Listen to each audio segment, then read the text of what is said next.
podcast to introduce you to today, Dr. Sophia Brandstetter and Karen Smith. Dr. Sophia is a licensed clinical social worker, doctor of psychology, and has pursued advanced training in ketamine assisted psychotherapy. She's the founder of Grow Through Change, a psychotherapy practice, and the Co-op. The Co-op stands out as a pioneering treatment center offering access to transformative psychedelic healing through ketamine assisted psychotherapy. It also serves as a collaborative space for clinicians, providing them with a resource to administer ketamine assisted psychotherapy to their patients effectively. And Karen Smith is a licensed clinical social worker and the co-founder of Ketamine Collaborations and author of Prepare Yourself, Your Client, and Your Practice for Ketamine Assisted Psychotherapy, a step-by-step guide. Welcome, Karen and Sophia. We're so excited to have you. Thank you for having us. We're excited. Yeah, we're delighted. We're delighted to be here. We're so excited to have you. So we talked about ketamine and psychedelic therapy before, but we've never talked about it in terms of groups and psychedelics, right? And Jen and I have worked with individuals, couples, and families in the past, but we have much smaller experience working with groups. So that's why we wanted to bring on you amazing experts in this topic. And so let's start out with the basics, right? Like the who, the what, the why. Who is a candidate for this type of work? What could they get out of it? What should they try? Give us a little intro. Okay. Do you want me to start, Sophia? Sure. All right. Let me just get us basically started. So psychedelic assisted psychotherapy is basically therapy where you're adding a tool. And the tool is this really cool thing that can potentially offer someone like a lucid dream about whatever issue they've been grappling with the longest. So it's interesting because your listeners are the type of candidates we're looking for. We're looking for people who really know their material, that the best way to the reason to leverage this tool would be because you've already been doing your work long and hard. You've explored lots of ways to try to heal yourself. You're familiar with your landscape, you know your material, and you're stuck.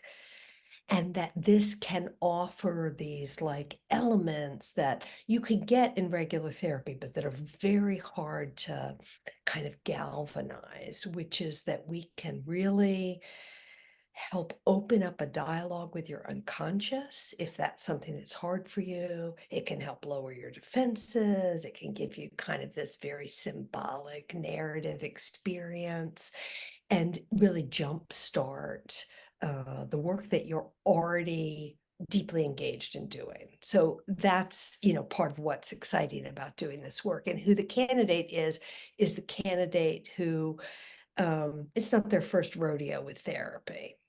So don't start here. That's a really I think that's important for people to know, right? And you're so right. So most people listening to this show are in therapy, doing a ton of healing work. They've already been doing this. That's why they're listening to a podcast like this. But you describe it as a lucid dream. Now, I've talked about it. I've done a lot of ketamine assisted therapy. It really transformed my entire life. It was so amazing for me. It was the best tool I could have imagined for what I was going through. But so many people, when we talk about this, they're scared. They're really scared. And everyone says, okay, well, did you see things? Did you hallucinate? And so I think you described it perfectly, like a little lucid dream. Right.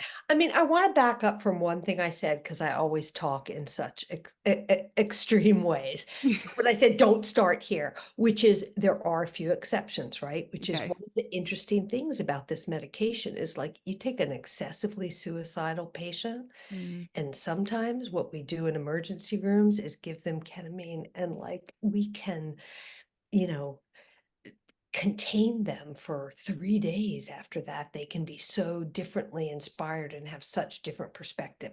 So there are times in excessive situations where people might start with this, but yeah, this is a tool for therapy people. Wow. Yeah. You said something that was so interesting to me, that it like opens up a dialogue to your subconscious. That is so wild. So what do you think makes it hard just in therapy? What makes it hard to just open up that dialogue without ketamine assisted psychotherapy? Like what makes that difficult? So I think we need to think about our protectors, right? Our defense mechanisms. Their primary job is to keep us safe. But in actuality, they're keeping us in a place where we're isolated and secluded from the world, right?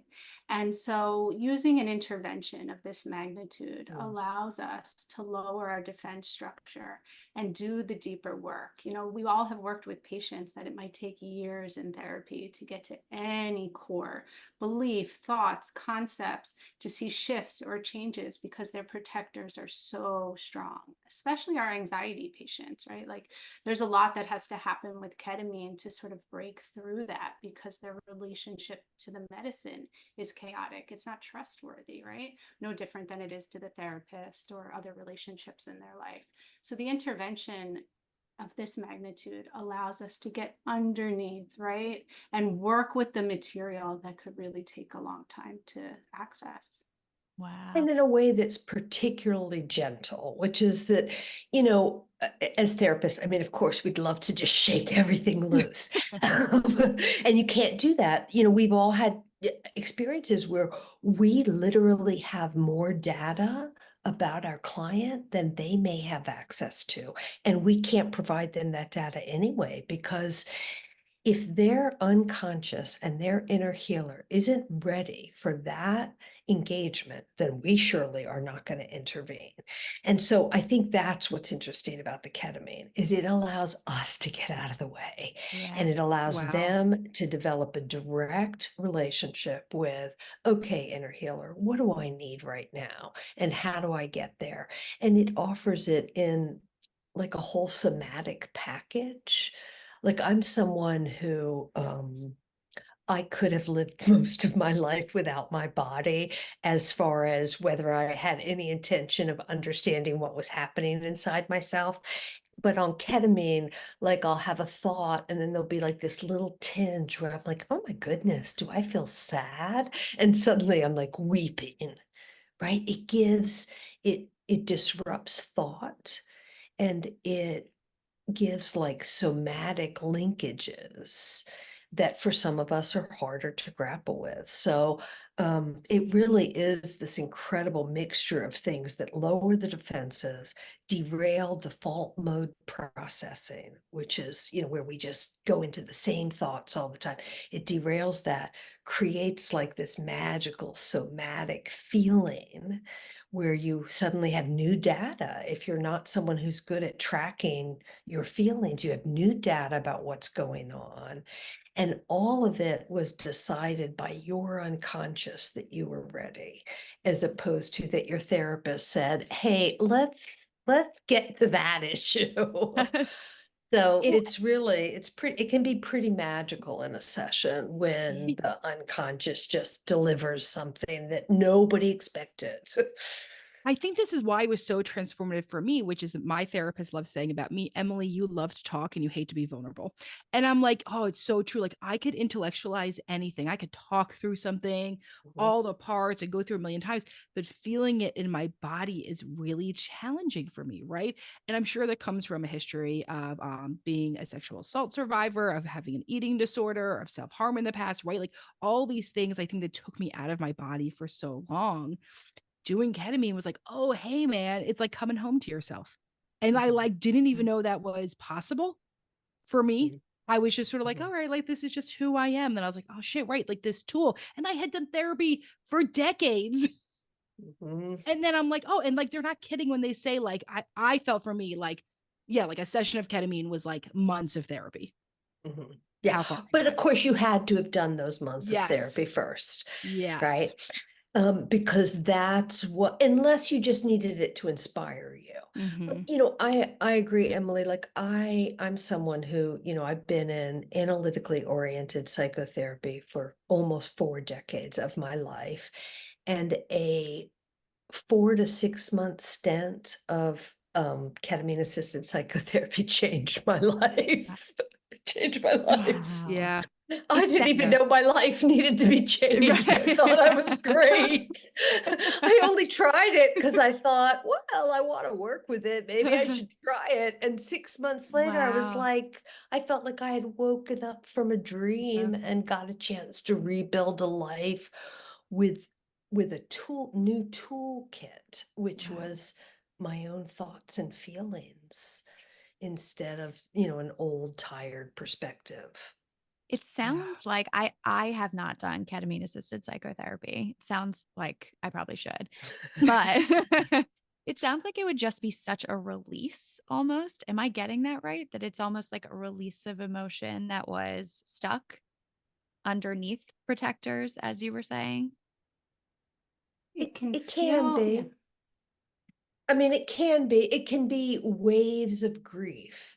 You know, it can be, people can sob, uh, months and years of tears. They can, we just had a session the other day. We did a group just a few weeks ago. People can burst out in laughter and song about how joyful they feel. Now again, those are just the moments, and those are the moments, like if we want to think about psychedelics are fun. So, you know, you take a psychedelic, you might have fun. Yeah. But when it's about psychotherapy, then you take that moment and think, well, what did that mean? Where did that come from? How is that related? How is it linked to what the work is?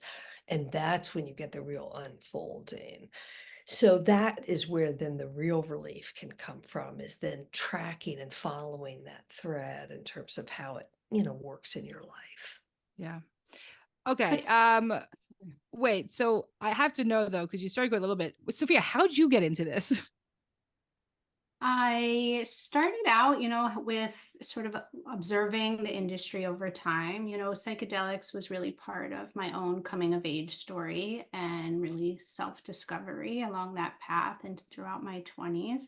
And I was really watching the industry unfold and thinking about how I could really integrate it into my practice. And as it became, I would say, a little bit more mainstream, you know, we started to think through what this really could look like. So during the pandemic, I took a deep dive into all these incredible trainings and then have spent the last couple of years thinking collectively about how this can be integrated and supported with my patients. And it's really been really remarkable to see this unfold and to be part of this groundbreaking industry. Wow. So Cool. interesting. Like just the, idea. It just sounds like it almost speeds up the work in therapy, like using it alongside of talk therapy. It really kind of speeds up the healing in a lot of ways. Yes, it definitely does, right? Like because again, you're bypassing all those defense mechanisms that we see over those years. But, you know, to be clear, you're bypassing, but you're also going deeper. So it's not that it's cutting it shorter, right? But it's allowing you to access the material in a way that can become very intense also. So you have the opportunity for this lived experience, which is what we want to get to, right? Help me feel joy. For our last person in our group, help me feel free from my depression. But you also need to understand the depths of their depression, right? It's not just the lived experience of the freedom from it. So I would say that although it feels like it's a shortcut, it also feels like it's taking you deeper and longer into a treatment as well. Okay, so let's talk about groups. So I think a lot of people have, what's so funny? We were just talking about this. People in theory say they want to go to groups, and then it's like time to like push the like commit button. They're like, oh, just kidding. I don't really want to be that vulnerable in front of other people. And so tell us more about doing groups. How could groups be beneficial? What would be advice for people that are maybe nervous about doing group work? Well, I really love groups. So I don't love going to them. I love running them. I do like to be in them. They're really hard though. But the reason that they can be exciting as a clinician, but also as a client, is like you don't have to bring all the enthusiasm and all the ceremony and all the depth, either as the therapist or as the client, because you're really going to get this energetic container, right? Like you build up when you're getting ready to go to a group. You know, you're getting yourself ready, you're motivating yourself. When we do groups, I mean, there's lots of different models for how to do groups. We like to do ones where it's a little more expansive, like it's not a one-shot deal, but it's like multiple groups over several weeks, and kind of because you really want to get a chance for the group energy to build and for people to feel connected and for you to build ceremony and the things that you can do that you can't really do alone. So, one of the things I like to think about when we're thinking about healing is, of course, there's mind, body, soul, and it's really nice that or spirit, or however we do that. But we're kind of missing the boat if we haven't included environment and community in that healing container, because certainly most of our clients are coming to us, at least in part, because the environment and the community isn't quite the nourishing space.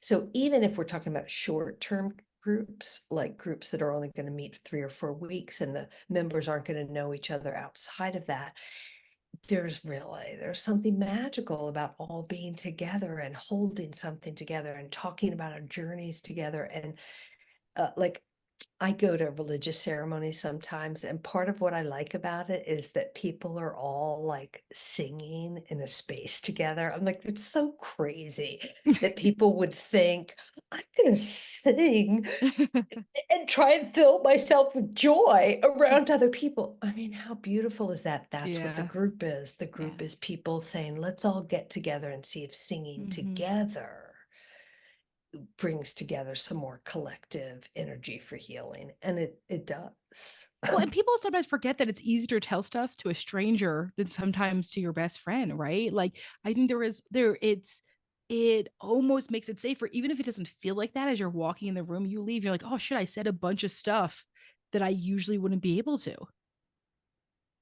And also, let's be clear here, we're intervening with psychedelics. So, right, it's not your general group therapy. So people might come into the first session and everyone's a little more guarded, and then everybody has an incredible trip together and everything shifts, right? Like, Yeah. you've now seen this person after meeting them 1 or 2 times in their most vulnerable state, and they're supporting each other and they're sharing an experience that, you can go to psychotherapy and have an individual session and have a glass of wine with your girlfriend and talk about all the things that you learned about yourself and how healing that can be. But you can't really do that with psychedelics because it's not a shared experience, right? And so this becomes a place where they have access to a whole different level of community that you cannot get in your outside relationships. Okay, so how does it In work? part because it sounds silly. Like like when I was in therapy, I was with my therapist. I'd been talking to him the whole time about the work I was doing, but I couldn't say the thing, which is that the big revelation I had is I needed to learn to go with the flow. Could I say that to another grown-up? I couldn't say it to another grown-up. You can say it to a group of people who've just done psychedelics because they understand differently that I actually learned I needed to go with the flow. I had a lived experience that the answer to my biggest suffering was that I wasn't going with the flow. And when I found that truth out, it changed my life and it changed how I behaved in the world. But I had to say, I gotta go with the flow. That's why it's nice to be in a group. Yeah. That makes Okay, sense. so explain to people. So people might be like, oh, that does sound kind of cool. Give people understanding. So you walk in the room, you take the medicine, like help understand people like to visualize what this could look like to maybe make it a little less scary. Well, I also think it's important to decipher where you're doing this group experience, right? Some people might go away to a retreat, and that's a very different model. You're getting on an airplane. There's a lot of preparation that's involved in that. You're going to be with a group of people from all over the country or the world or whatever that might look like. So that's all very different. I could talk to you about what our groups look like more locally, which is something that we can also talk through when we think through what your listeners might be interested in them for themselves. But we meet for several preparation sessions, which is really about not only educating the group about the medicine itself and the administering of it and the effects of it, but also, of course, building group cohesion, right? Getting to feel close. You don't want to go into a journey experience and be in a vulnerable state without a feeling of trust and safety. So there's a number of preparation sessions. And then we come for the journey, and they come, they sit down, they set up their mats, they build their beds, they have their blankets and their journals and all the materials that they need. And Karen provides a beautiful spread of snacks and all of that. And then we start in a circle where, again, we're talking about our intention.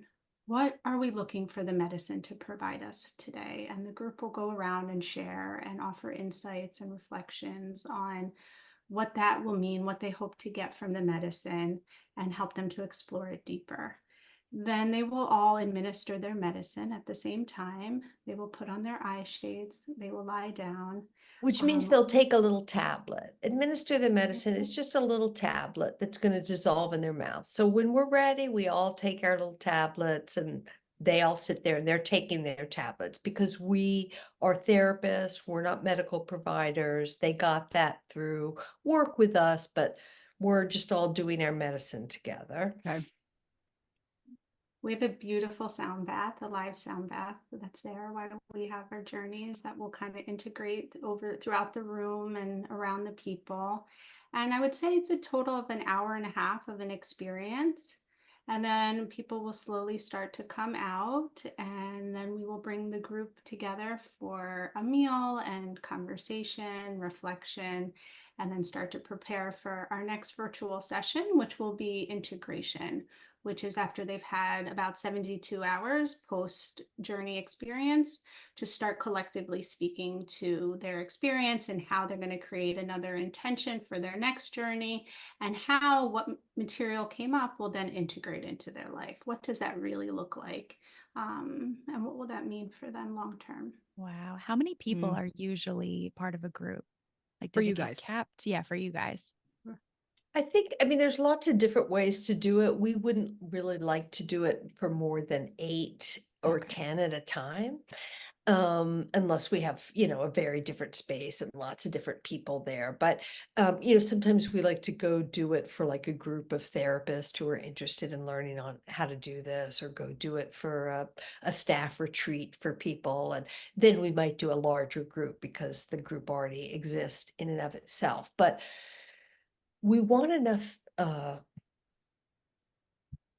differently from some group experiences, this also is a very individual experience. And because we really want each person's inner healer to be the prime director of the experience, we're doing a fair amount of individual focus also, right? Because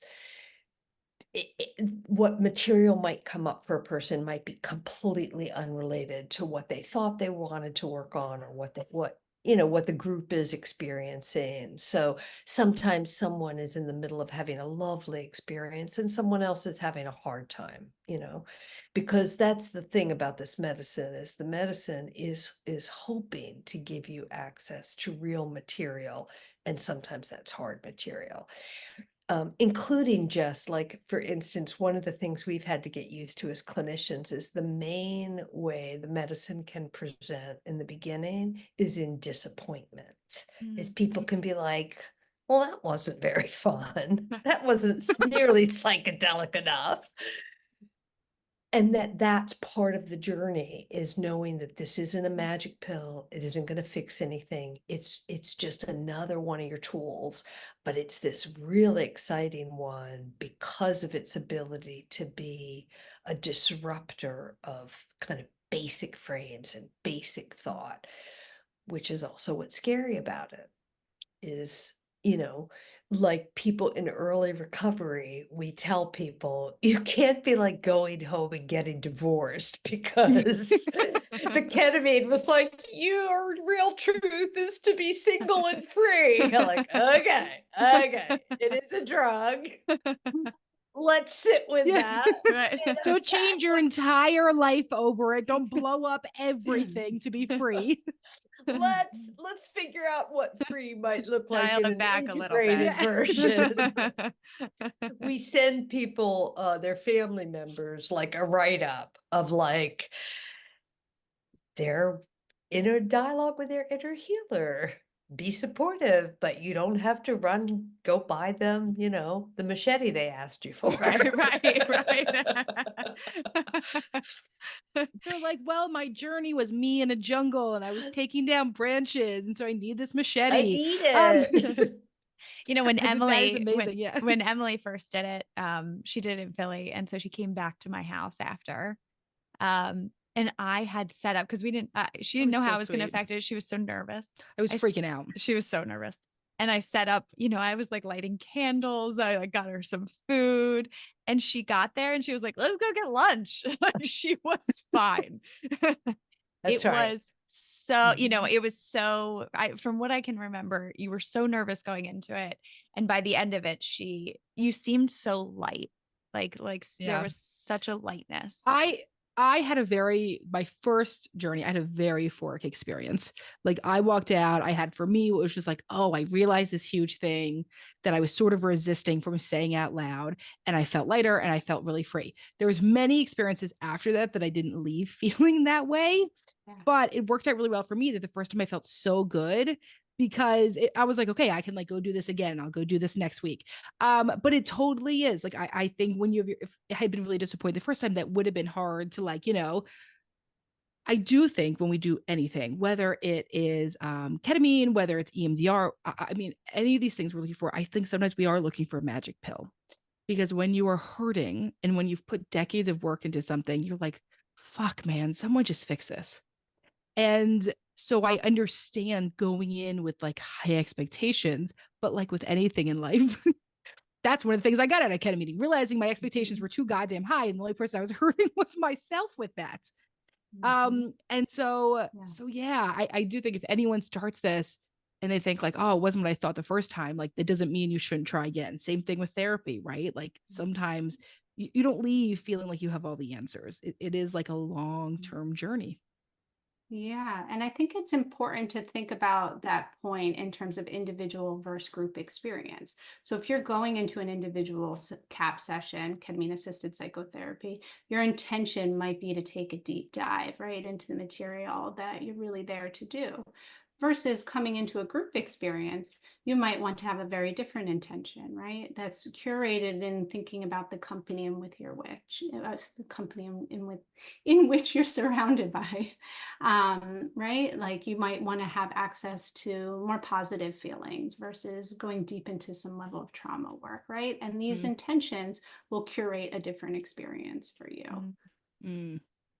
Part of what the group also allows us to consider in certain circumstances is doing them specific for certain types of groups. Like I'm really interested in doing some about aging and wise women and becoming a hag. And that's an interesting type of group you can gather because, and it's, once we're talking about internal family systems too, it doesn't even have to be just of old women, but just of all of us connecting to our agers. But also we could do that with very specific groups, trauma-based groups. We could do that with grief-based groups. Some of the work in the ketamine world is happening, for instance, in hospice care, where we can take people who are really suffering with a very specific thing and kind of do some group experiences. But I had wanted to ask you, Sophia, to talk about the relationship dosing, because when you were saying like people are nervous about doing this, it's true. People are a little afraid that they're going to come and we're going to like give them psychedelics and they're going to start tripping, which of course we would never ever do to our clients. But maybe Sophia has a way she can talk about this. So we think about people's relationship to the medicine no differently than we think about any relationship, right? You have to build trust. And if you go in too quick, then obviously our defenses come up, right? And there's more resistance there. So we've established this concept called relationship dosing, which is why when we do our group experiences, we always do more than one, because the first medicine session is really about understanding your relationship to the medicine. Are you the kind of person that's going to get nauseous? Are you really sensitive to medicine, where a low dose could be a really big experience, or vice versa? Are you going to have a short experience or a long experience, so we can figure out timing for you? So there's a lot of variables in understanding that. And so people really need to be able to feel safe and that they can really ease into that experience. So we start people at varied lower doses and take a real full evaluation of that, their body, their physical body's relationship to the medicine, to think through how we curate the next journey. So that it feels more either psychedelic or what we call psycholytic, which is more of like a deep meditative state based on what their intended goals are. Yeah. And so that we would never try to even get someone to have a psychedelic experience. We'd be helping them to have like the best meditation experience of their life. They'd just be so relaxed. Their breath would feel really good. That's what we're shooting for in the beginning. And then we're only increasing based on a client's interest in pursuing kind of a different kind of thing. Okay. Okay, I have a listener question we have to get into, because we had quite a few therapists write in. We have a lot of therapists that listen to the show, and quite a few therapists says, at what point would you educate your clients about the option for ketamine assisted psychotherapy? What clients would really benefit? I know we talked about that a little bit, but I have a few clients I'm thinking about that would be good candidates. At what point in our work should I bring it up to them? So I think that the good news is nowadays our clients are all going to come to us, and they're going to want to know about all the psychedelics. Yeah. And then as therapists, we actually need to have a basic way of understanding how to Yes. talk to them about where to find safe, good, legal, appropriate work. Mhm. So one thing you can do is go buy my book, which kind of walks therapists through how to talk to their clients, because clients really do want to know if this is viable for them. With my own clients, they know I do this work. I'm going to assume they're going to be, if they're interested, they bring it up. But the real reason to would become evident, right? Which is it's that same client you're already struggling to figure out. How can you help them? What service can you offer them? What adjunctive therapy? They're the client that we refer to for EMDR. It's like that. So what I think, what Sophia and I are trying to kind of help people think about is that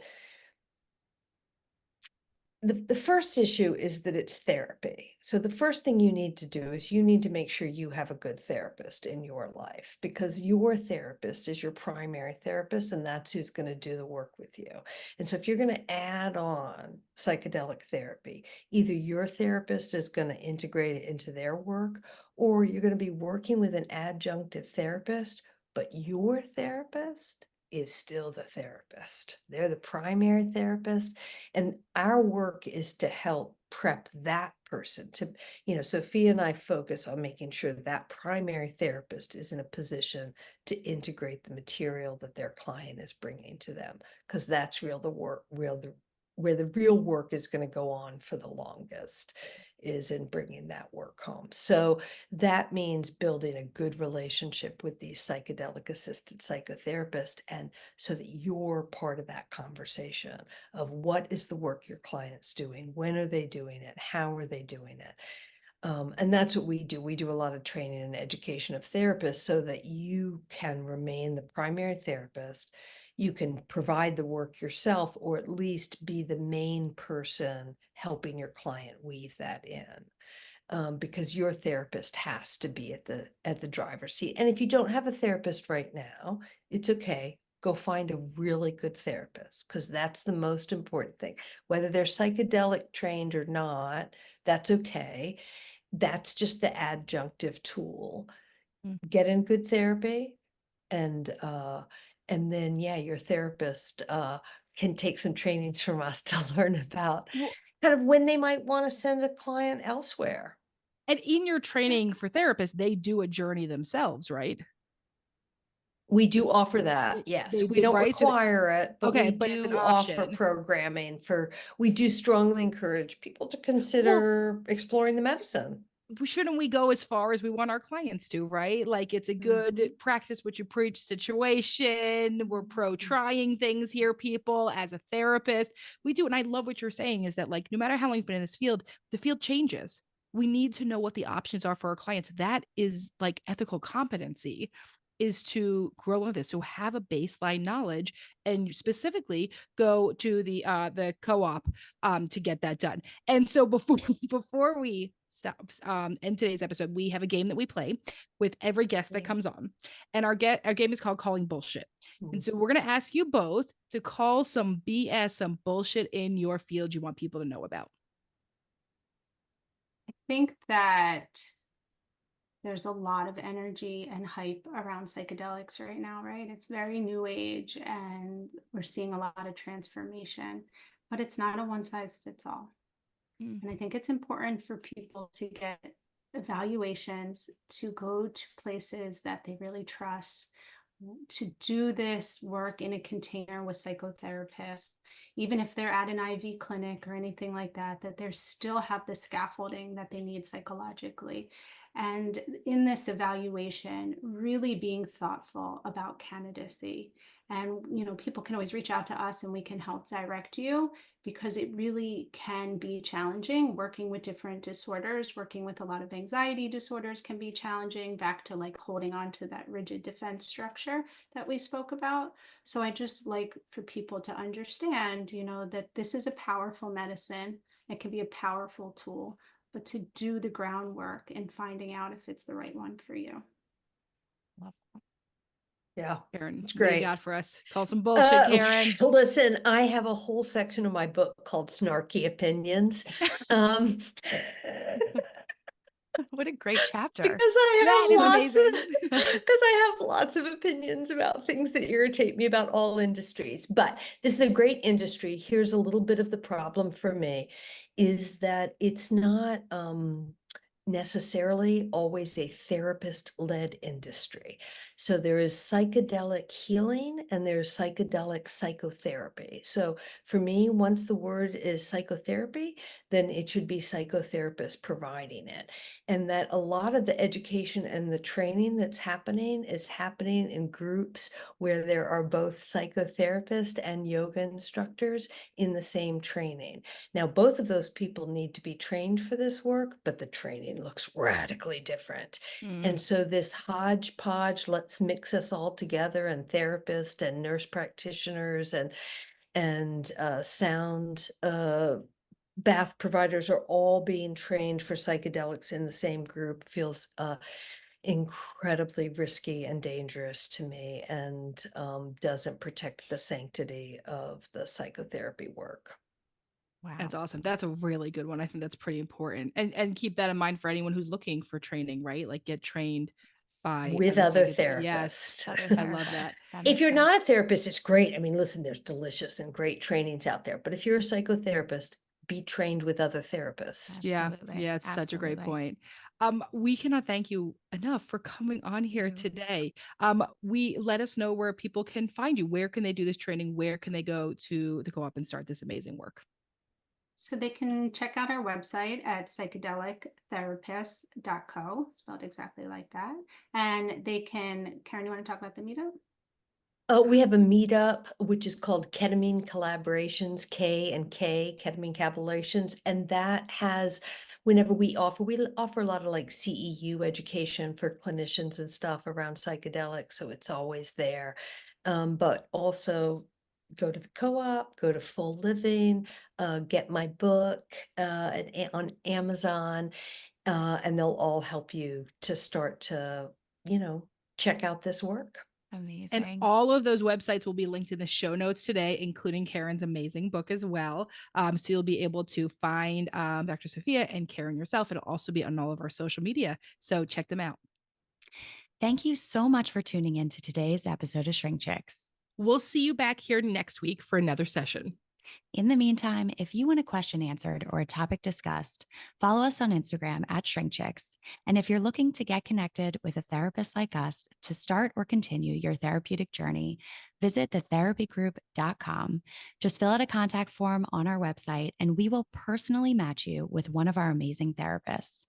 And for all of our therapists and group practice owners out there, we also offer group practice consulting.